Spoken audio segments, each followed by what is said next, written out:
देखिए हम part number 3 आनुवंशिकी पढ़ रहे थे और उसमें हमने मेंडल का जीवन परिचय, मेंडल की सफलता के कारण और उन्होंने मटर के पादप का ही चुनाव क्यों किया था, इनके बारे में जानकारी ली थी। और अंत में जो मटर के पौधे में 7 विपर्यासी लक्षणों की बात की थी हमने कि वो कौन से 7 विपर्यासी लक्षण है जो मटर के पादप में पाए जाते हैं और उनको हम आसानी से पहचान सकते हैं। तो उसके अंदर देखो, पहला जो लक्षण है वो है पादप की ऊंचाई। पादप की ऊंचाई। सेकेंड लक्षण की अगर हम बात करें तो वो है पुष्प की स्थिति। पुष्प की स्थिति। तीसरा पुष्प का रंग।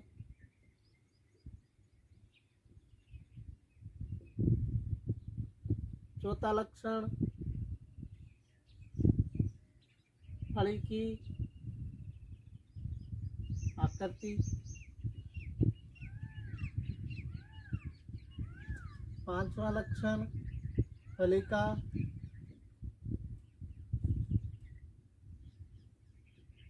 रंग। छठे लक्षण की बात करें तो वो है बीज की आकृति।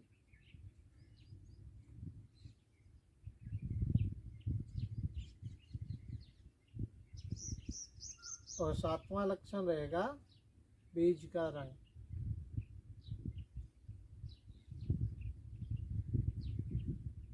यानी कि ये जो सातों लक्षण है वो एक जोड़े के रूप में रहते हैं। इन सब के विपर्यासी जीन जो होते हैं वो पाए जाते हैं प्रभावी और अप्रभावी के रूप।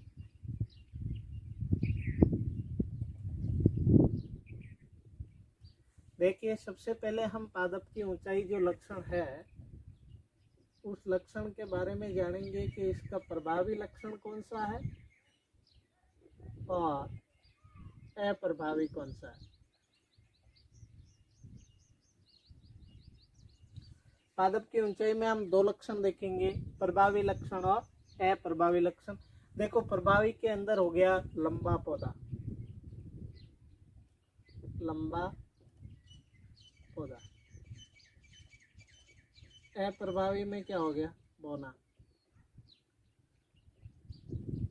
तो लंबाई यहाँ पर क्या है? प्रभावी है। बौना क्या है? अप्रभावी।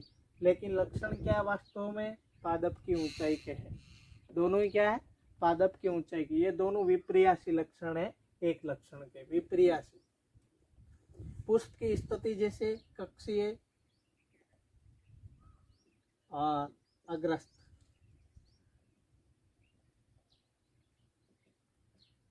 पुष्प पादप की कक्षा में स्थित है या ऊपर? ऊपरी जो शीर्ष भाग है वहां पर स्थित। अग्रस्त का मतलब शीर्ष भाग पर स्थित है या कक्षा के अंदर स्थित है। कक्षा यहाँ पर प्रभावी है और अग्रस्त भाग क्या है? अप्रभावी है। पुष्प का रंग बैंगनी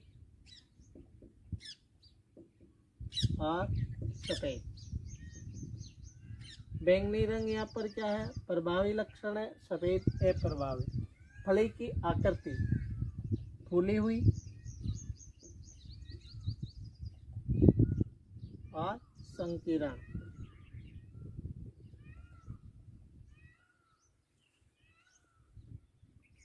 संकीर्ण या संकीर्णित बोल सकते हैं, यानी कि चिपकी हुई। फूली हुई और संकीर्णित, सिकुड़ी हुई कह सकते हैं आप। सिकुड़ी हुई। सिकुड़ी हुई। फली का रंग ये जो है अपरिपक्व फली का रंग है, यानी कि फली जब तक पकती नहीं है उस समय की बात कर रहे हैं। परिपक्व ना होती है उस समय की बात कर रहे हैं। अपरिपक्व फली का रंग हरा और पीला। कुछ फलियां ऐसी होती है जो हरी होती है तो कुछ पीली भी होती है। बीज की आकृति, बीज पूर्णतः गोलाकार और अप्रभावी इसका रह जाएगा जुरीदार, जुरीदार। यानी कि जो बीज है वो पूर्ण रूप से गोल फैला फूला हुआ है या उसमें जोरियां पड़ी हुई है, यानी हम यूँ कह सकते हैं कि सल्क उसके ऊपर जोरियां जो है वो पड़ी हुई है, यानी पूर्ण रूप से फूला हुआ नहीं, चिपका हुआ बीज होता है। बीज का रंग पीला, हरा। ये 7 विपर्यासी लक्षण जिनको आसानी से पहचाना जा सकता है मटर के पादप में उपस्थित होते हैं, जिसकी वजह से मेंडल ने क्या किया था, मटर के पादप का चुनाव किया था। नेक्स्ट अगर हम आज बात करेंगे तो वो बात करेंगे मेंडल के पुनः खोजकर्ता की, यानी मेंडल ने जो संकरण प्रयोग करके वंशानुगति के जो नियम दिए थे उनके पुनः खोजकर्ता कौन से हैं, यानी इन्होंने नियम दिए थे, उनके बाद में इनके नियम 35 वर्षों तक उपेक्षा में रहते, लोग आलोचना करते रहे इनके नियमों की। उसके बाद देखें कि इनके नियमों की पुनः खोज हुई और वो किस प्रकार से किसने की थी। वेरी इंपॉर्टेंट प्रश्न बनता है, मेंडल के पुनः खोजकर्ता के नाम लिखो।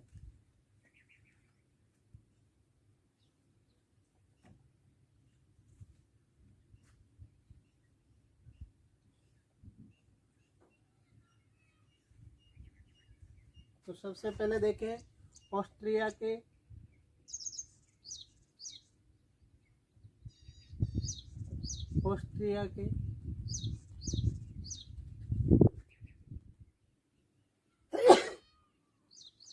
एरिक वॉन शेरमैक, ऑस्ट्रिया के एरिक वॉन शेरमैक। हॉलैंड के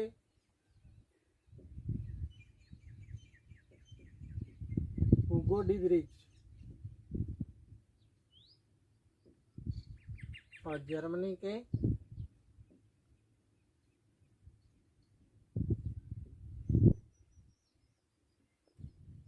और कोरेंस। बिल्कुल सिंपल है, देखो इनके नामों का क्रम याद रखना। ए ऑस्ट्रिया, ए ऑस्ट्रिया से ए और एरिक वॉन शेरमैक। हॉलैंड है आया हुगो डिब्रिज, ऐसे शुरुआत हॉलैंड के हुगो डिब्रिज। जर्मनी पीछे शेष रहा तो तीसरा नाम वैज्ञानिक का जो है वो लगा दे, यानी कि ये तीनों 3 देशों में कार्य करते हुए, ये तीनों वैज्ञानिक क्या है, ऑस्ट्रिया में, हॉलैंड में और जर्मनी में कार्य करते हुए इन्होंने तीनों ने वही निष्कर्ष पर पहुंचे जिस निष्कर्ष पर मेंडल 35 वर्षों पहले पहुंच चुका था। यानी कि मेंडल ने जिन नियमों की 35 वर्षों पहले खोज की थी उन्हीं नियमों को इन्होंने वापस किया है, खोजा है, निष्कर्ष निकाला है। वो कौन कौन से, ऑस्ट्रिया के एरिक वॉन शेरमैक, हॉलैंड के हुगो डिब्रिज, जर्मनी के कोल कोरेंस, इन तीनों ने। और इन्हीं को तीनों को क्या किया जाता है, मेंडल के पुनः खोजकर्ता माना जाता है। मेंडल के पुनर्खोज करता, या हम मेंडलवाद कह सकते हैं, या मेंडल के नियमों के पुनर्खोज करता, ये 3। नेक्स्ट हम मेंडल के जो वंशानुगति के नियम है उनको समझने के लिए कुछ जो शब्दावली पढ़ेंगे, उन शब्दावलियों को समझना आवश्यक है। उनके नियमों को समझने से पहले तो हम शुरुआत करते हैं आनुवांशिक शब्दावली जो है, जेनेटिक्स जो शब्दावली है उनके बारे में। देखो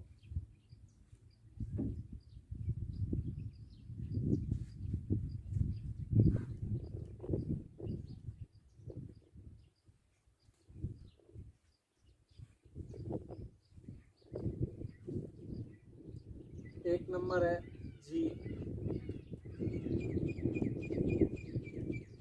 मेंडल ने इसके बारे में क्या कहा था कि वे कारक जो किसी एक लक्षण को नियंत्रित करने के लिए सहायक होता है, आवश्यक होता है, उसे उस कारक को क्या कहते हैं, जीन कहते हैं।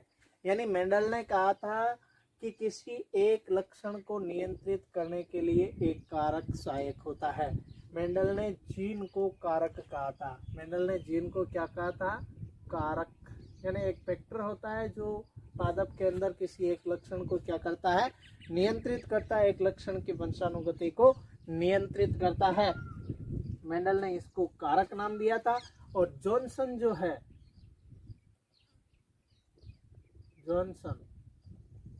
जॉनसन नामक वैज्ञानिक ने इस कारक को जीन नाम दिया था। क्या नाम दिया था? जीन। तो जीन नाम किसने दिया था? जॉनसन ने दिया था। मेंडल ने जीन को क्या कहा था? कारक कहा था। परिभाषा इन्होंने क्या दी थी जीन की? इन्होंने कहा था कि किसी भी पादप के अंदर एक लक्षण को नियंत्रित करने के लिए क्या होता है, या लक्षण की वंशानुगति के लिए कारक जिम्मेदार होता है, नियंत्रित करता है कारक। तो वो कारक क्या थी? जीन थी। नेक्स्ट बात हम करते हैं दूसरी शब्दावली की, तो वो है युग्म विकल्पी। युग्म विकल्पी। देखिए युग्म विकल्पी क्या होता है कि पादप जो होता है उसके अंदर एक लक्षण को नियंत्रित करने के लिए उसके दो विपर्यासी स्वरूप जोड़े के रूप में पाए जाते हैं, उसे युग्म विकल्पी कहते हैं। यानी किसी एक लक्षण को नियंत्रित करने के लिए जीन के दो विपर्यासी स्वरूप उपस्थित होते हैं, उसको युग्म विकल्पी कहते हैं। मतलब कहने का ये है कि कोई भी लक्षण जैसे अभी अपन ने मटर के पादप में लक्षण पढ़े थे, उन लक्षणों को किसी भी लक्षण को नियंत्रित करने के लिए क्या होगा? जीन युग्म या जोड़े के रूप में उपस्थित होगा। इस एक लक्षण को नियंत्रित करने वाले जीन का जो जोड़ा होता है उसे युग्म विकल्पी कहते हैं। जैसे एग्जाम्पल के लिए हम बात करें टी, कैपिटल टी, ये पादप की लंबाई। जैसे हम बात कर रहे हैं कैपिटल टी और स्मॉल टी, ये दोनों ही लक्षण क्या होते हैं? पादप की ऊंचाई को नियंत्रित करते हैं, पादप की ऊंचाई को। जैसे अपने कैपिटल टी देखा था लंबाई का, और स्मॉल टी देखते हैं बोनेपन का। किसका देखते हैं? बोनापन को नियंत्रित स्मॉल टी के द्वारा किया जाता है, लंबाई को कैपिटल टी के द्वारा। दोनों ही क्या है? एक लक्षण है पादप की ऊंचाई, और इस ऊंचाई को नियंत्रित करने के लिए क्या होते हैं? दो एलिल्स जो होते हैं युग्म के रूप में, जोड़े के रूप में पाए जाते हैं, इसे क्या कहते हैं? युग्म विकल्पी कहते हैं। नेक्स्ट हम बात करेंगे, तो वो बात करेंगे समयुग्मजी की।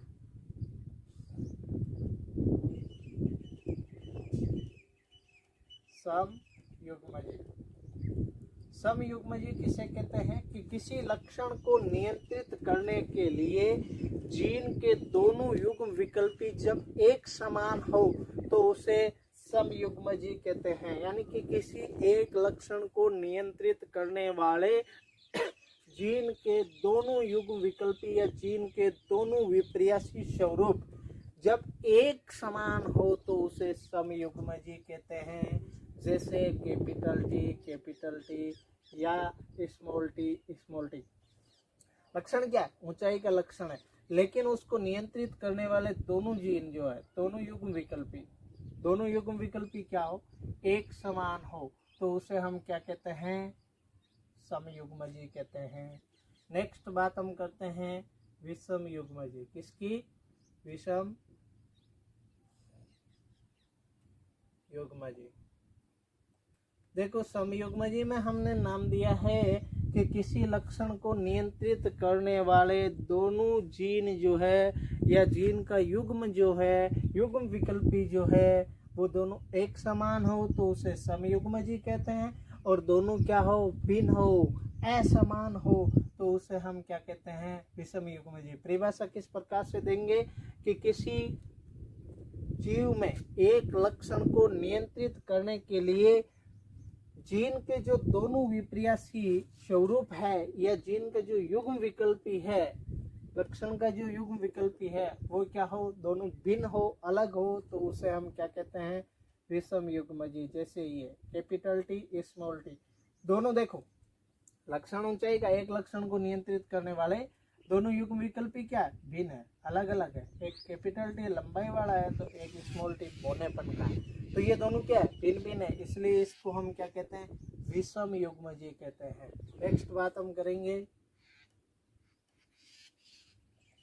वो है लक्षण प्रारूप। लक्षण प्रारूप। लक्षण प्रारूप क्या होता है कि कोई भी जीव जो होता है उसकी बाह्य प्रतीति लक्षण प्रारूप कहलाती है। बाह्य प्रतीति का मतलब है कोई पौधा जो है वो बाहर से दिखने पर कैसा है, बौना है या लंबा है, तो वो क्या है, उसके बाहर से दिखने वाला लक्षण है। बाहर से जो भी लक्षण दिखाई दे वो उसकी बाह्य प्रतीति होती है। और बाह्य प्रतीति जो होती है उसको क्या कहते हैं, लक्षण प्रारूप कहते हैं। जैसे जीन की बाह्य प्रतीति क्या कहलाती है, उसका लक्षण प्रारूप कहलाती है। जैसे कैपिटल टी लंबा पौधा, शुद्ध लंबा पौधा, कैपिटल टी स्मॉल टी लंबा पौधा, ये भी लंबा पौधा, ये भी लंबा पौधा। बाहर से देखने पर कैसे दोनों पौधे लंबे हैं, तो वो उसका क्या हो गया, लक्षण प्रारूप हो गया। नेक्स्ट अगर हम बात करें तो वो है जीन प्रारूप। जीन प्रारूप। जीन प्रारूप में देखें, जीन प्रारूप क्या होता है कि जीव की आंतरिक या कोशिका की रचना जो होती है उसे हम जीन प्रारूप कहते हैं। किसी जीव की कोशिका की रचना क्या कहलाती है, जीन प्रारूप। यानी उसके अंदर से जो जीनोटाइप है, उसकी जो जीन प्रारूप आंतरिक जो संरचना है वो किस प्रकार की है, तो उसे हम क्या कहेंगे, जीन प्रारूप कहेंगे। जैसे कैपिटल टी और स्मॉल टी, ये दो जोड़े हैं, इसके अंदर हम क्या कहेंगे, शुद्ध रूप से समयुग्मज है। क्या है, समयुग्मज। हाँ, पौधे दोनों ही लंबे हैं, बाहर से देखने पर समान है, उनका लक्षण प्रारूप क्या है, दोनों का समान है, लेकिन इसकी आंतरिक संरचना या कोशिकीय संरचना क्या है, दोनों की भिन्न है। कोशिकीय संरचना क्या है, भिन्न है। तो इसको तो हम कहेंगे शुद्ध लंबा, इसको हम कहेंगे अशुद्ध लंबा। तो ये क्या हुई, जीन प्रारूप हुआ। इन कोशिकीय रचना क्या है, ये कोशिकीय रचना है, जीन प्रारूप कहलाता है पाठक। नेक्स्ट अगर हम बात करेंगे तो पहले है प्रभावी लक्षण।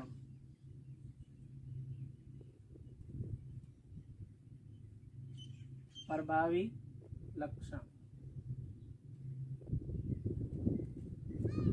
वह लक्षण, किसी जीव का वह लक्षण जो F1 पीडी में प्रकट होता है, उसे क्या कहते हैं, F1 पीडी में क्या हो, प्रकट हो, तो उसे क्या कहते हैं, प्रभावी लक्षण कहते हैं। कि कोई सा भी लक्षण हो, पहली जो संतान होती है उसके अंदर ही प्रकट हो जाता है, तो उसे हम क्या कहते हैं, प्रभावी लक्षण कहते हैं। जैसे हम बात कर रहे हैं यहाँ पर इसकी, तो ये कैपिटल टी और स्मॉल टी है, इसमें से अगर पौधे को यदि किसी पादप का जीन प्रारूप ये होगा तो उसको बाहर से देखने पर पौधा कैसा होगा, लंबा होगा। कैसा होगा, लंबा होगा।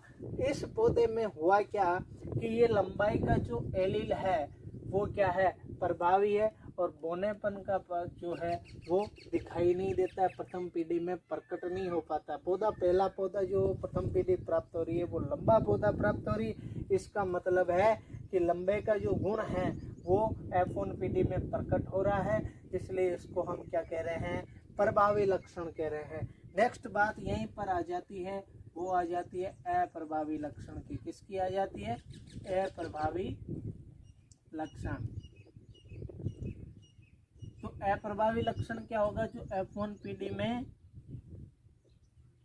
प्रकट नहीं होता है, प्रकट नहीं होता है, उसे हम क्या कहते हैं, अप्रभावी लक्षण। यही देख लेंगे हम इसी एग्जांपल में। जैसे कैपिटल टी स्मॉल टी था ना, यहाँ पर लंबाई का लक्षण क्या हुआ था, प्रकट हुआ था, तो ये था प्रभावी। और बोनेपन का लक्षण क्या हुआ था, प्रकट नहीं हुआ था, इसलिए ये लक्षण क्या होता है, अप्रभावी होता है। तो प्रभावी और अप्रभावी में जो लक्षण F1 पीढ़ी में प्रकट होते हैं, अपने लक्षण दिखाता है, उसे प्रभावी लक्षण कहते हैं, और जो F1 पीढ़ी में प्रकट नहीं होता उसे अप्रभावी लक्षण कहते हैं।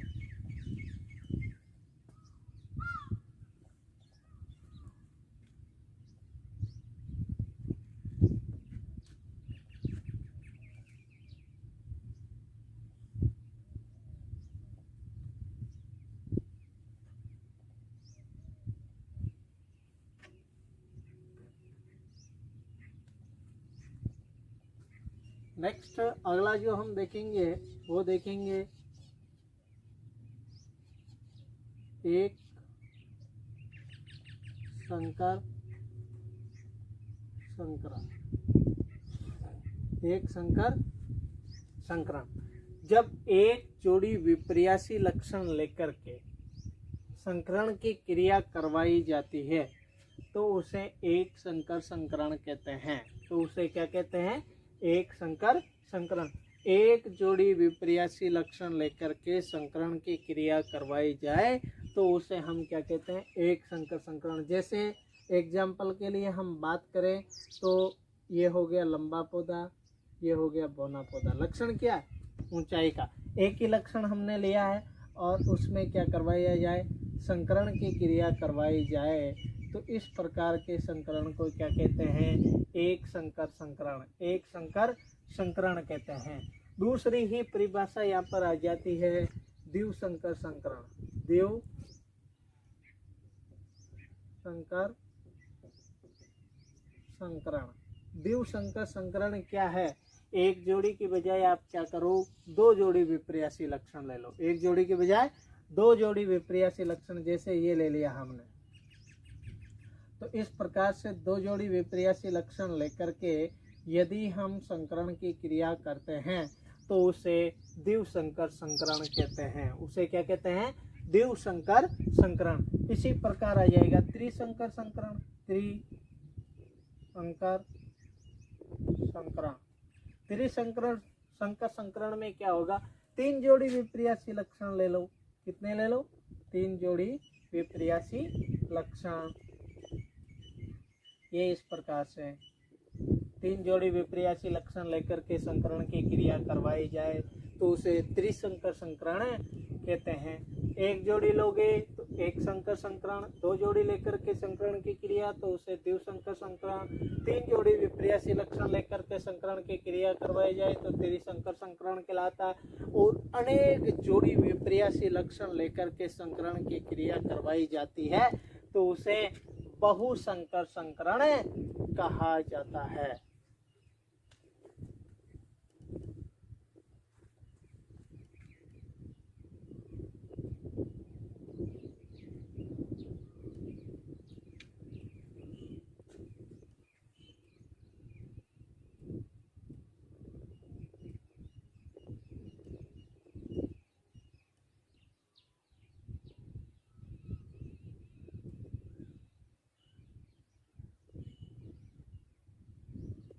नेक्स्ट अगर हम बात करें तो वो हम बात करेंगे परीक्षण संकरण। परीक्षण संकरण, अंग्रेजी में इसको कहेंगे टेस्ट क्रॉस।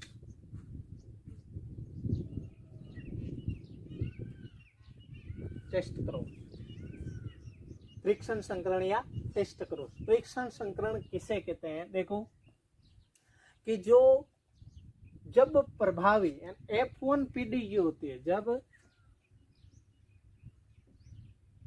F1 PD का संकरण, F1 PD का संकरण अप्रभावी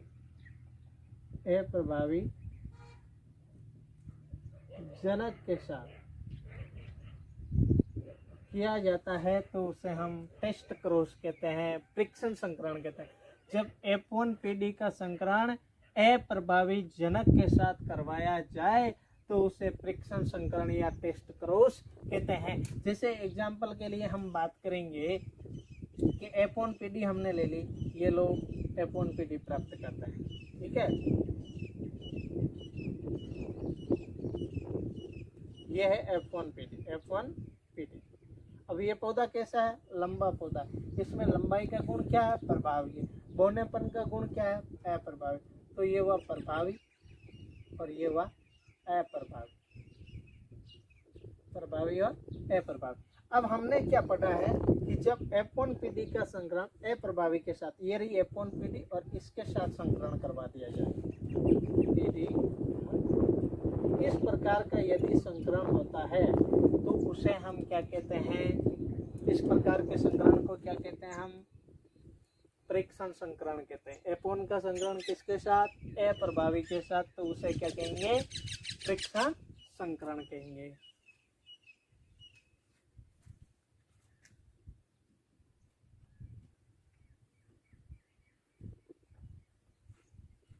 अगली बात हम पढ़ेंगे वो पढ़ेंगे संकर पूर्वज संक्रांत।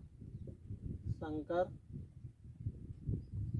पूर्वज या संकर पश्य संक्रांत या संकर पश्य संक्रांत। संकर पूर्वज संकरण या संकर पश्य संकरण, इसको हम कहते हैं back cross. Back cross, back cross.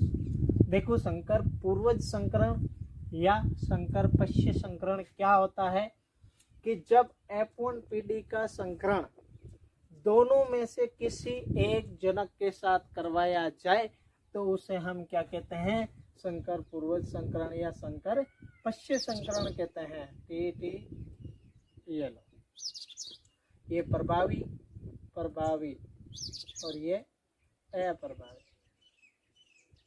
प्रभावी जनक और अप्रभावी जनक। अब इनसे प्राप्त हुई F1 पीढ़ी, F1 पीढ़ी।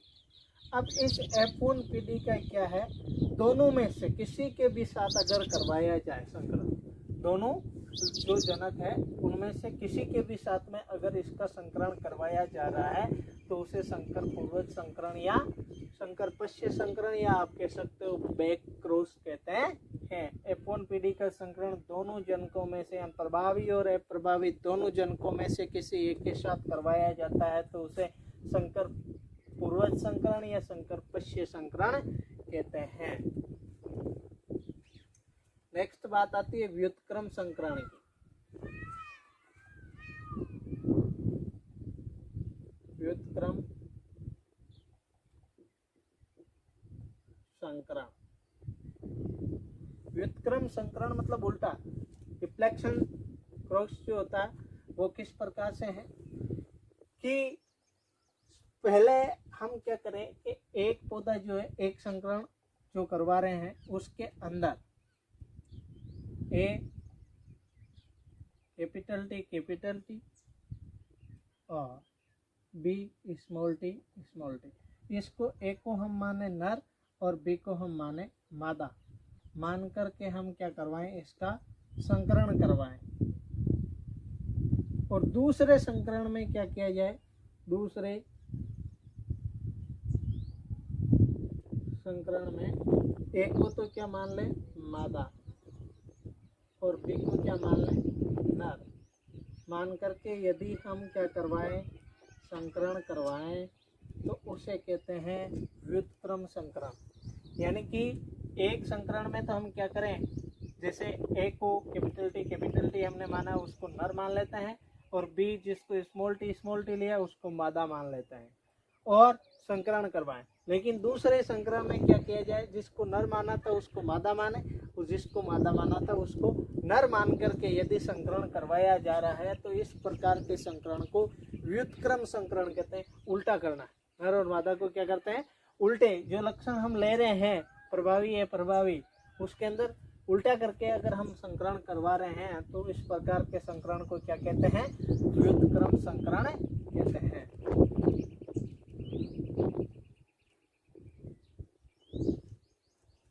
नेक्स्ट बात हम करेंगे जनक।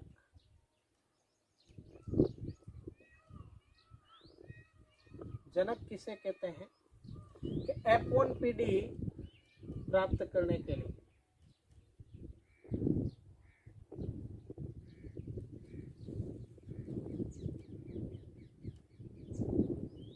जिन पादपों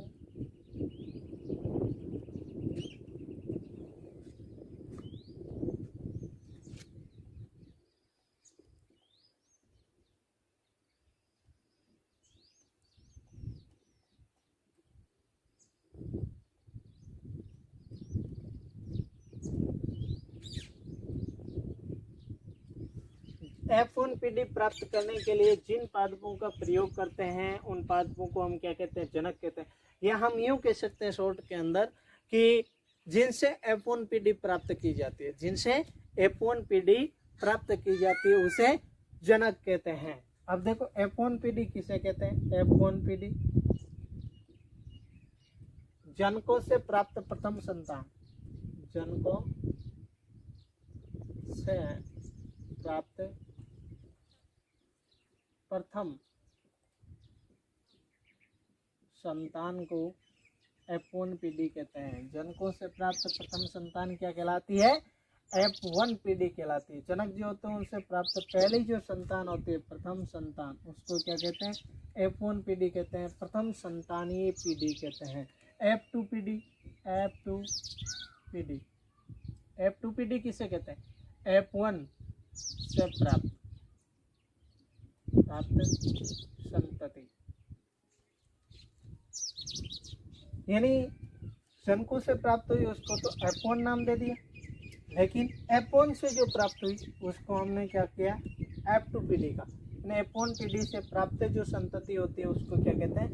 F2 पीढ़ी कहते हैं। नेक्स्ट अगर हम बात करें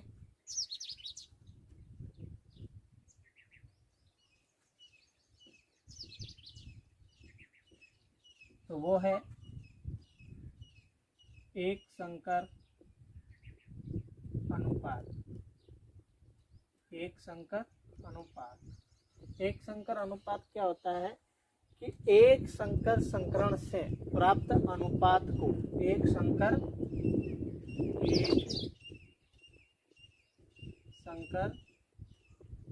संकरण से प्राप्त अनुपात एक संकर अनुपात कहलाता है। दूसरा आ जाएगा द्विसंकर अनुपात, द्विसंकर अनुपात, तो इसमें हम लिख देंगे द्विसंकर संकरण से, द्विसंकर संकरण से प्राप्त अनुपात। एक संकर संकरण से प्राप्त अनुपात को एक संकर अनुपात कहते हैं। द्विसंकर संकरण से प्राप्त अनुपात को द्विसंकर अनुपात कहते हैं। देखो, एक संकर संकरण और द्विसंकर संकरण हम पहले पढ़ चुके हैं। एक संकर संकरण किसे कहते हैं कि जब एक जोड़ी विपर्यासी लक्षण लेकर संकरण की क्रिया करवाई जाती है तो उससे प्राप्त अनुपात को एक संकर अनुपात कहते हैं। और जब दो जोड़ी विपर्यासी लक्षण लेकर के संकरण की क्रिया करवाई जाती है तो प्राप्त जो अनुपात होता है उसे द्विसंकर अनुपात कहते हैं। समझ में आई? ये थी आनुवंशिक शब्दावली जीन, जो किसी एक लक्षण को जॉनसन ने जीन नाम दिया। युग्म विकल्पी किसी एक लक्षण को नियंत्रित करने वाले जो जीन के विपर्यासी स्वरूप होते हैं, जोड़ा जो होता है उसे युग्म विकल्पी कहते हैं। जब किसी एक लक्षण को नियंत्रित करने वाला युग्म विकल्पी या जीन का जो जोड़ा है, एलील्स जो है, वो अगर समान प्रकार के हो तो उसे समयुग्मजी कहते हैं। और जब वो अलग अलग या असमान हो तो उसे विषम युग्मजी कहते हैं। किसी जीव की बाह्य प्रतीति लक्षण प्रारूप कहलाती है। किसी जीव की कोशिकीय रचना जीन प्रारूप कहलाती है। जो लक्षण पहली पीढ़ी में प्रकट होता है उसे प्रभावी लक्षण कहते हैं। जो लक्षण प्रथम पीढ़ी में प्रकट नहीं होता है उसे अप्रभावी लक्षण कहते हैं। एक जोड़ी विपर्यासी लक्षण लेकर संकरण की क्रिया करवाते हैं तो उसे एक संकर संकरण कहते हैं। दो जोड़ी विपर्यासी लक्षण लेकर संकरण की क्रिया करवाते हैं तो उसे द्विसंकर संकरण कहते हैं। तीन जोड़ी विपर्यासी लक्षण लेकर संकरण की क्रिया करवाएं तो उसे त्रिसंकर संकरण कहते हैं। और अनेक जोड़ी विपर्यासी लक्षण लेकर संकरण की क्रिया करवाते हैं तो उसे बहुसंकर संकरण कहते हैं। और जब F1 का संकरण अप्रभावी जनक के साथ में, इन जनकों से प्राप्त जो F1 पीढ़ी प्रथम संतान जो होती है उसका संकरण अगर हम किसके साथ, अप्रभावी जनक के साथ करवाते हैं तो उसे परीक्षण संकरण कहते हैं। और पहली पीढ़ी या F1 संतानीय पीढ़ी जो है, प्रथम संतानीय पीढ़ी का संकरण दोनों जनकों में से किसी भी एक के साथ करवाया जाए तो उसे संकर पूर्वज या संकर पश्य संकरण या बैक क्रॉस कहते हैं। अगर हम प्रथम संकरण में जिसको नर मान रहे हैं उसको द्वितीय संकरण में मादा, और जिसको मादा मान रहे हैं उसको नर माने तो उसे व्युत्क्रम संकरण कहते हैं। जनक F1 पीढ़ी जिससे प्राप्त होती है उन्हें जनक कहते हैं। F1 पीढ़ी जनकों से प्राप्त प्रथम संतान जो होती है उसे F1 पीढ़ी कहते हैं। F2PD। इन F1 से प्राप्त जो संतान होती है उसे F2PD कहते हैं। एक संकर अनुपात, इन एक संकर संकरण से प्राप्त अनुपात को एक संकर अनुपात कहते हैं। द्विसंकर अनुपात, द्विसंकर संकरण से प्राप्त अनुपात को द्विसंकरण संकर संकरण अनुपात कहते हैं। समझ में आई बात। नेक्स्ट जो हम पॉइंट पढ़ेंगे वो पढ़ेंगे मेंडल के नियम, जिन्हें मेंडलवाद कहते हैं। जो मेंडल ने वंशानुगति के नियम दिए थे उनके बारे में अगली क्लास में हम चर्चा करेंगे।